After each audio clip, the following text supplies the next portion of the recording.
तो अब ये बात यहाँ तक पहुँच गई कि यहाँ प्रत्यविधान प्रकरण में आगम को प्रत्यविधान प्रकरण में इन दो सूत्रों को इसलिए करना चाहिए, मुख्य स्वर प्रकरण में ना करके प्रत्यविधान प्रकरण में इसलिए करना चाहिए कि जिससे हम आगमों का अनुदात तत्व सिद्ध कर सकें। क्योंकि ऐसा यहाँ करने से ऐसा हो जाता है ना कि उनके विधान का काल भिन्न भिन्न हो गया। प्रत्यविधान का काल भिन्न है और इडागम विधान का काल भिन्न है, और प्रत्यविधान का काल और आगम के और प्रत्यविधान का काल और उसके आदिदात तत्व का काल समान है। तो आदिदात तत्व तो आगम की प्रतीक्षा नहीं करेगा। जैसे ही प्रत्यय विधान होगा वैसे ही आदिदात तत्व हो जाया करेगा। तो इस प्रक्रिया में क्या होगा, चूंकि इडागम का विधान काल भिन्न है, प्रत्यय के हो जाने के बाद, प्रत्यय के सिद्धि के पश्चात आगम हो रहा है। प्रत्यय के संयोग से आगम नहीं कर रहे, है ना। प्रत्यय के संयोग से आगम कर रहे होते तो फिर इडागम का अनुदात तत्व ये प्रयोजन नहीं दे सकते थे, क्योंकि फिर तो इट को ही आदिदात होने लग जाता। ठीक है, लेकिन अभी चूंकि ऐसा है, अभी जो आचार्य ने किया हुआ है उस प्रक्रिया के अनुसार प्रत्यविधान प्रकरण में ही आदिदात्तश्च ये स्वर विधान किया है, और इड आगम का विधान काल भिन्न है। प्रत्यय जब सिद्ध हो जाएगा उसके पश्चात आगम आएगा। तो ऐसी प्रक्रिया होने के कारण से अभी लाभ क्या हो जाता है हमें, सिद्ध हो जाता है कि केवल जो विशुद्ध प्रत्यय है आगम रहित, उसी का ही आदिदात तत्व आदिदातश्च सूत्र के द्वारा किया जाता है। और जो शेष रह गया इडागम, वो प्रत्यय का भाग तो है, उसके ग्रहण से गृहीत होगा, लेकिन फिर वहाँ पे सतिशिष्ट स्वर लग जाता है। अनुदात्तम पदम एक वर्जम से वो अनुदात्त हो जाता है। तो जिज्ञासु, तो अभी समाधाता यही प्रयोजन बता रहा है कि आदिदातश्च को और अनुदात्तव सुप्पितव को हमने मुख्य स्वर प्रकरण से अलग करके प्रत्यय संज्ञा प्रकरण में इसलिए पढ़ा है, माने प्रत्यविधान प्रकरण में इसलिए पढ़ा है प्रत्यय संज्ञा के संयोग में, कि जिससे कि हम सर्वत्र जो इडागम को अनुदात्त चाहते हैं वो इडागम अनुदात्त सर्वत्र सिद्ध हो जाया करे। ये एक प्रयोजन समाधाता की ओर से हुआ। किसमें प्रयोजन है ये, आदिदात्तश्च और अनुदात्तव सुप्पितव के उपदेश देश को ये प्रत्यविधान प्रकरण में ही रखें, इसके लिए, है ना। तो इतनी जिज्ञासु कहता है कि इतनी सी बात के लिए तो हमें इनको मुख्य प्रकरण से अलग करके अलग प्रत्यविधान प्रकरण में आदिदात्तश्च बनाने की, अनुदात्तव सुप्पितव बनाने की आवश्यकता नहीं है इतने से प्रयोजन के लिए, क्योंकि ये इतना सा प्रयोजन, क्या इतना सा प्रयोजन, आगमानुदात्ता भवन्ति, इतने सा प्रयोजन, ये तो वाचनिक है ही, आचार्य ने कहा है, हम आगे कहेंगे ही, है ना। तो जब कहा ही हुआ है तो फिर उसके लिए इनका स्थान स्वर प्रकरण से भिन्न करके इनको यहाँ पे प्रत्यविधान प्रकरण में पढ़ना उपयुक्त नहीं है। ये किसने बोला, जिज्ञासु ने। अब वो बात तो पूरी हो गई, वो जो जिज्ञासु की बात है वो समाधाता ने भी मान ली कि भाई हाँ आगमानुदात्ता भवन्ति ये तो कहेंगे, तो इसके लिए तो हमें स्थान भेद करने की आवश्यकता नहीं है, प्रकरण भेद करने की आवश्यकता नहीं है। लेकिन अब यहाँ से एक अवान्तर चर्चा शुरू हो गई। अब समाधाता जो है वो जिज्ञासु से प्रति प्रश्न करने लगा। पहले तो समाधाता ने खुद ही कहा था कि आगमानुदात्त तत्व सिद्ध हो जाए, इसके लिए जो है हमने स्थान भेद किया है मुख्य प्रकरण से आदिदात्तश्च सूत्र का और अनुदात्तव सुप्पितव सूत्र का। लेकिन जैसे ही जिज्ञासु ने बोला कि आगमानुदात्ता भवन्ति ये तो कहा ही है आगे, ठीक है, ये तो कहेंगे ही आचार्य, तो इसके लिए हमें स्थान भेद की आवश्यकता नहीं। तो अब समाधाता उसी से पूछने लग गया है कि आगमानुदात्ता भवन्ति ये कहा जाएगा, ऐसा आप कह रहे हैं, ये बताइए। कोई भी परिभाषा वाक्य होता है तो उसके कुछ प्रयोजन होते हैं ना, बिना प्रयोजन के तो कोई परिभाषा नहीं होती है। तो इस आगमानुदात्ता भवन्ति के क्या प्रयोजन हैं? तो जिज्ञासु ने प्रथम ही प्रयोजन बताया कि इड आगम को अनुदात्त हो जाए, कहाँ, लविता में। तो उसका क्या किया, उसका समाधाता ने प्रत्याख्यान कर दिया। कैसे प्रत्याख्यान किया, उसका प्रत्याख्यान कैसे कर दिया? क्योंकि नित्य, हाँ हाँ, नहीं, अब वो बात नहीं है ना, प्रत्यय आते ही। अब तो ये जो ये हाँ समाधाता ने बोला है कि इट तो जिज्ञासु ने इट प्रयोजन बताया था, लविता में इट अनुदात्त हो जाए। समाधाता कहता है नहीं, ये आपका प्रयोजन ठीक नहीं है। इट तावन्न प्रयोजेति, इट तावन्न प्रयोजेति का मतलब क्या हो गया कि इट को अनुदात्त करना है। ये प्रयोजन आप यदि आगमानुदात्ता भवन्ति का बता रहे हो कि लविता में इट को अनुदात्त हो जाए, इसके लिए आगमानुदात्ता भवन्ति है, तो ये आपकी बात तो ठीक नहीं है। इड आगम का अनुदात्तत्व तो आगमानुदात्ता भवन्ति इस परिभाषा का प्रयोजक नहीं है। कैसे, क्यों नहीं है, ये तो पूछा नहीं समाधाता ने, लेकिन जिज्ञासु अपने आप से बोलने लग गया है कि इदम कि नहीं, ये तो है, ये तो प्रयोजक है। कैसे कि इदम यह संप्रदायमिट क्रियताम आदिदात्तत्वमिति किमत्र कर्तव्यम, तो परत्वादिट।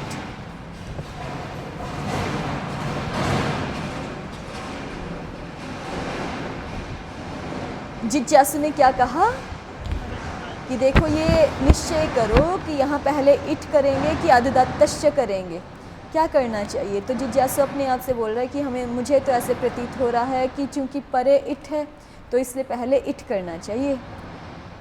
प्रत्यय लविता में तास प्रत्यय का आदिदात्तत्व तो पहले ना करके पहले क्या करना चाहिए, इट। ये किसने कहा, जिज्ञासु ने। तो समाधाता कहता है कि नहीं, परंतु पर वाले कार्य से भी कौन कार्य बलवान होता है, नित्य कार्य। पूर्व पर नित्य अंतरंग अपवादा नाम उत्तरोत्तरम बलीय। तो आपने तो परत्व हेतु दिया इट के होने में, लेकिन जो आदिदात्तत्व कार्य है वो तो नित्य है ना, तो नित्य कार्य तो पर से भी बलवान होता है। तो इसलिए पहले इट होने से भी पहले क्या होना चाहिए, आदिदात्तत्व होना चाहिए। कृतेपि इति प्राप्नोति अकृतेपि प्राप्नोति, क्योंकि वो जो आदिदात्तत्व है वो इट करने पे भी पाता है और ना करने पर भी पाता है। और जो कृताकृत प्रसंगी होता है वो नित्य होता है। कृताकृत प्रसंगी नित्यम। तो समाधाता ने जब ये कहा तो जिज्ञासु कहता है तो फिर तो निर्णय ही नहीं हो पाएगा, क्योंकि जैसे आदिदात्तश्च को आप नित्य दिखा रहे हैं, इट के आदिदात्तत्व कार्य को आप नित्य दिखा रहे हैं, वैसे ही इट स्वयं भी नहीं, क्षम्यतम, इट के आदिदात्तत्व को नहीं देख रहे, केवल आदिदात्तत्व को, कि आदिदात्तत्व कार्य नित्य है। चाहे आप इट करो चाहे ना करो तो भी पाएगा। माने इट जब नहीं करेंगे तो बिना इट वाले प्रत्यय मात्र को पाएगा, अर्थात तास को पाएगा, और इट कर लेंगे तो इट सहित तास को पाएगा। जिज्ञासु कहता है कि इस तरह से देखोगे तो इड भी नित्य है। क्यों, कृतेपि आदिदात्तत्व प्राप्त होती है। आपने तास को पहले आदिदात्तत्व कर लिया, उसके बाद भी इड की प्राप्ति है। तास को पहले आदिदात्तत्व नहीं किया तो भी इड की प्राप्ति है, तो दोनों ही नित्य हो गए फिर तो समाधाता कहता है कि नहीं, आपका इड तो अनित्य है। अनित्य इट, अन्यथा स्वरस्य कृते आदिदात्तत्व प्राप्नोति, अन्यथा स्वरस्य अकृते प्राप्नोति। और स्वर भिन्न से प्राप्नुवन विधिर अनित्यो भवति, ये सिद्धांत है। अन्यथा स्वर वाले को, माने अलग स्वर वाले को इट पाता है। अन्यथा स्वरस्य कृते आदिदात्तत्व प्राप्त होती। मान लो हमने तास को आदिदात्तत्व पहले कर लिया, तब तो आदिदात्त तास को इड़ पाएगा, माने अलग स्वर वाले तास को इड़ पाएगा, और अन्यथा स्वरस्य अकृते प्राप्त होती। और यदि हमने तास को पहले आदिदात्तत्व नहीं किया है तो फिर जो है वो एक तरह से अनुदात्त है, बिना अनुदात्त वाला अनुदात्त है, उसको इडागम पाएगा। तो ये तो अन्यथा स्वर को प्राप्त हो रहे हैं ना। और स्वर भिन्न से प्राप्नुवन विधिर अनित्यो भवति, तो आपका इट अनित्य है, ये समाधाता ने दिखा दिया।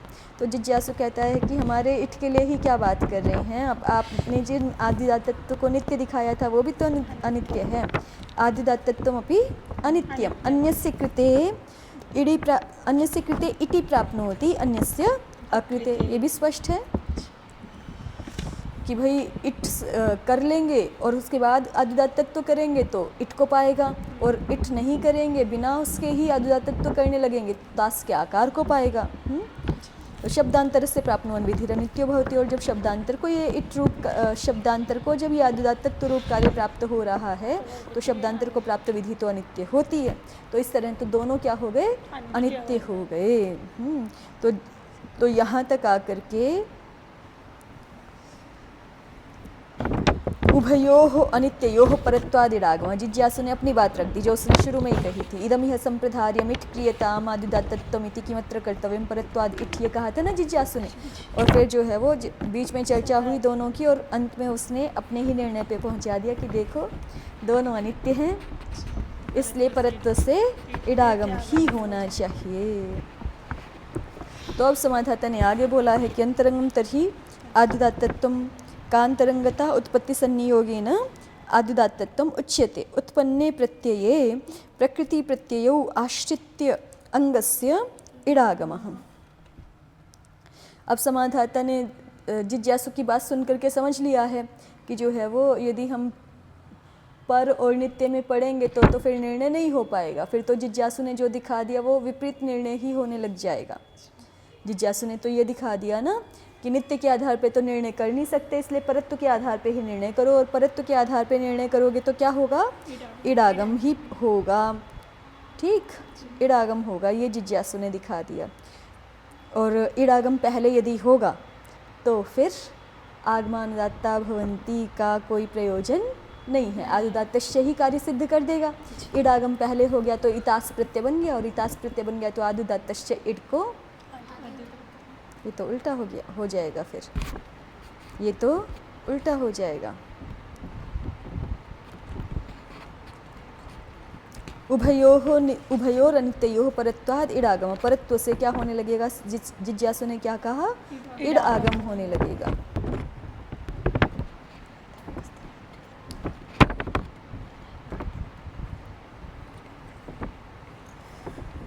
हाँ ठीक है, परत्व से इडागम होने लगेगा। और यदि केवल आदिदात्तस्य सूत्र हो, आगमानुदात्ता भवन्ति ना हो हमारे पास, तो फिर क्या होगा, ई को भी आदिदात्त पाने लगेगा। आगमानुदात्ता भवन्ति कह रखा है तो फिर इट को अनुदात्त ही हुआ करेगा।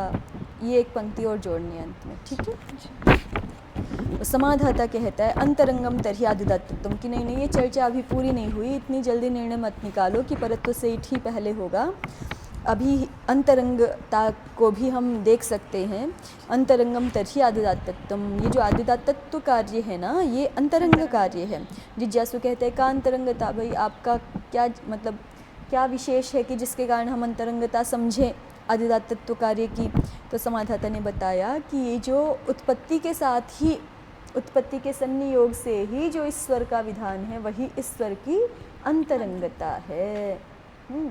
लोक में भी बोलते हैं ना कि भाई जो है वो पत्नी का रिश्ता ज़्यादा मजबूत होना चाहिए कि माता पिता का, तो कहते हैं कि वो तो जन्म से है माता पिता का संबंध, तो और जो है वो तो 20-25 साल बाद, 30 साल बाद संबंध हुआ है, तो अधिक अंतरंगता किससे होनी चाहिए, न्याय युक्त बात है, सीधे। और अधिक महत्व भी किसका होना चाहिए, जो पूर्व संबंध है। ऐसे ये कह रहे हैं कि ये तो जो आदिदात्त स्वर है ना, ये तो प्रत्यय संज्ञा के साथ ही उत्पन्न हुआ है, उसके साथ ही आया है बिल्कुल। तो उत्पत्ति संनियोगेन आदिदात्तत्वम उच्यते, उत्पत्ति के संनियोग से आदिदात्तत्व चूँकि कहा जा रहा है। उत्पन्ने प्रत्यये प्रकृति प्रत्यय आश्रित्य अंगस्य इडागम, प्रत्यय और इडागम तो बाद में होता है। उत्पन्ने प्रत्यय उत्पन्न हो जाने पर, प्रकृति प्रत्यय आश्रित्य, प्रकृति और प्रत्यय दोनों का आश्रय करके, दोनों का आश्रय करके आगम का विधान किया जाता है, इडागम का विधान किया जाता है। क्योंकि अंग को इडागम का विधान किया जा रहा है ना, और अंग के लिए दोनों चाहिए, प्रकृति भी प्रत्यय भी। तो जब अंग को इडागम कर रहे हैं तो माने प्रकृति प्रत्यय दोनों का वहाँ आश्रय कर रहे हैं, दोनों का आश्रय करके इडागम का विधान है। तो फिर से देखिए, समाधाता ने कहा था कि आदिदात्तत्व अंतरंग है। पीछे से देखोगे तो जिज्ञासु यहाँ पे रुक गया था कि दोनों अनित्य है, इसलिए परत्व होने से इडागम ही पूर्व में होना चाहिए। समाधाता कहता है कि नहीं, ये आदिदात्तत्व चूँकि अंतरंग कार्य है, और अंतरंग तो पूर्व पर नित्य सबकी अपेक्षा अधिक बलवान होता है। तो और ये अंतरंग है, इसलिए, और अंतरंगता क्या है ये भी बता दी कि चूँकि प्रत्यय संज्ञा के साथ संयोग शिष्ट है, इसलिए इसकी अंतरंगता समझनी चाहिए। इडागम तो बाद में होता है प्रकृति प्रत्यय आदियों को निमित्त बना करके। और अंतरंग है ऐसा कह के समाधाता क्या कहना चाहता है कि पहले आदिदात्तत्व होगा, बाद में इडागम आएगा, है ना। पहले आदिदात्तत्व होगा और बाद में इडागम आएगा, और बाद में इडागम आएगा तो अपने आप ही सतिशिष्ट स्वर से अनुदात्त हो जाएगा, और अनुदात्त हो जाएगा तो समाधाता की वही बात जो सबसे ऊपर इस कॉलम में लिखी है, इट तावन न प्रयोजयति।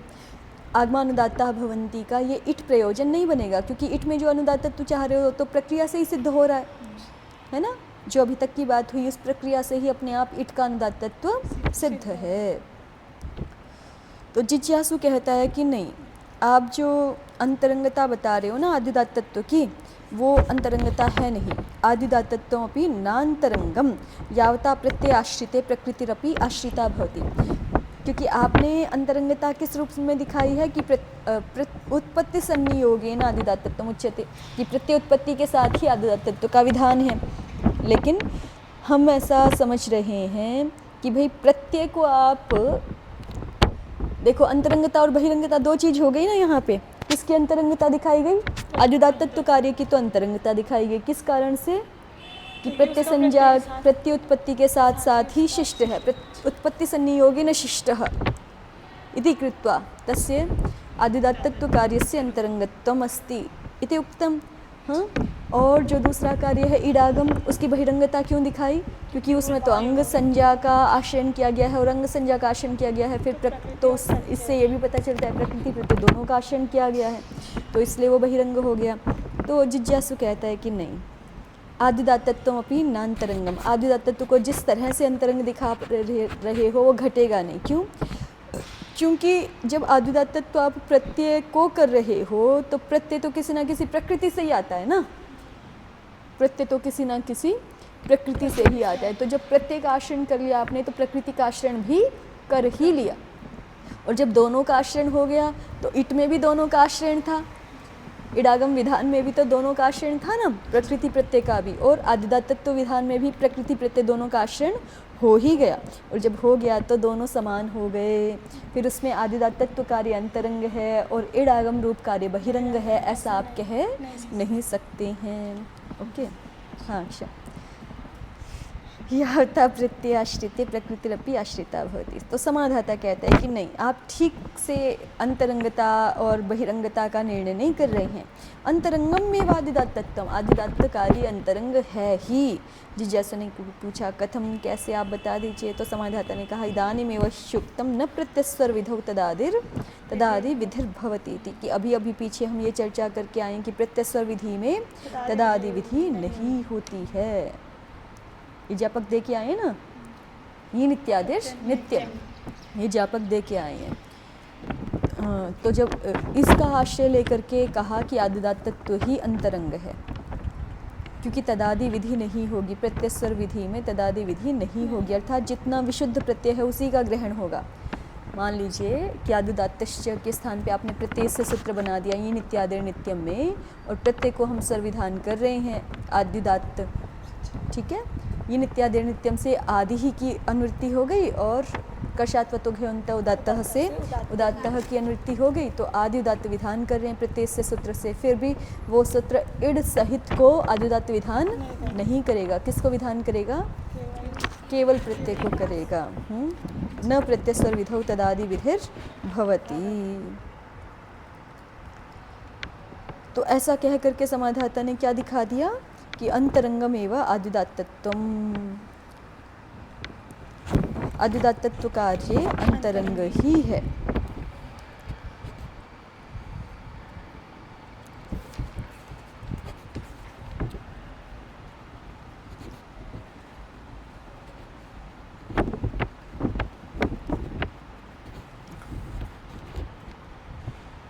और यदि आदिदात तत्व कार्य अंतरंग है तो इसका मतलब क्या हो गया कि आदिदात तत्व पहले होगा, इड बाद में आएगा, है ना। और इड बाद में आएगा तो फिर इसका मतलब इड अपने आप सतिशिष्ट स्वर से अनुदात्त होगा, और अनुदात्त होगा वो यदि अपने आप, तो समाधाता ने जो पहले कहा था सबसे ऊपर इट तावन न प्रयोजयति, कि आगमानुदात्ता भवंती का ये प्रयोजन नहीं है, क्योंकि यहाँ तो प्रयोजन तब बनता जब अपने आप इट की अनुदात तत्व की सिद्धि ना हो पा रही होती और आगमानुदात्ता भवंती के कारण से हम वहाँ अनुदात तत्व कर पाते, तब तो उसका प्रयोजन बनता। लेकिन अब तो जो प्रक्रिया दिखाई है उसके अनुसार इट स्वयं ही अनुदात्त हो जा रहा है, तो इसलिए इट तावन न प्रयोजयति, आगमानुदात्ता भवंती का इट अनुदात्त हो जाए, लविता का इट अनुदात्त हो जाए, ये तो प्रयोजन है। देखो ये अभी विस्तार इस पर और काफ़ी चर्चा करेंगे, जहाँ जहाँ भी परिभाषाएं आएंगी ना वहाँ वहाँ प्राय करके ऐसे ही है।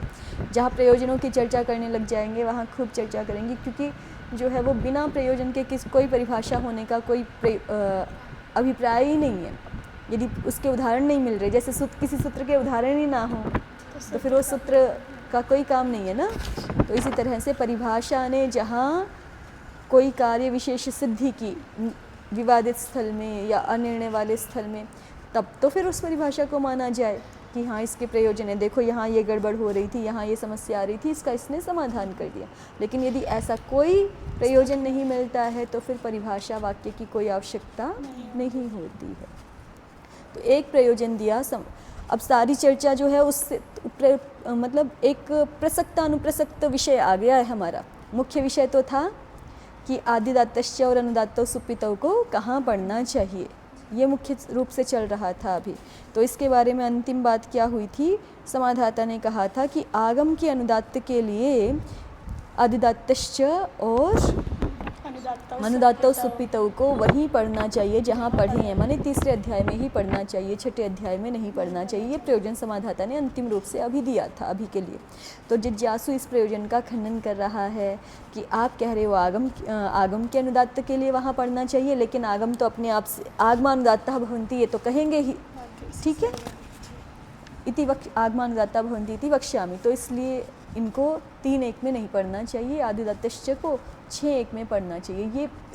ये जो है वो जिज्ञासु की बात है, अंतिम जो मुख्य विषय में चल रही है। अब यहाँ से क्या शुरू हो गया, एक प्रसक्तानुप्रसक्त विषय कि अच्छा समाधाता कहता है कि अच्छा आप कह रहे हो आगमानुदात्तः भवन्ति, ये कहेंगे आगे, तो भाई कहना तो तभी चाहिए ना जब इसके कुछ प्रयोजन हो। तो प्रयोजनों पे चर्चा शुरू हो गई, ठीक है।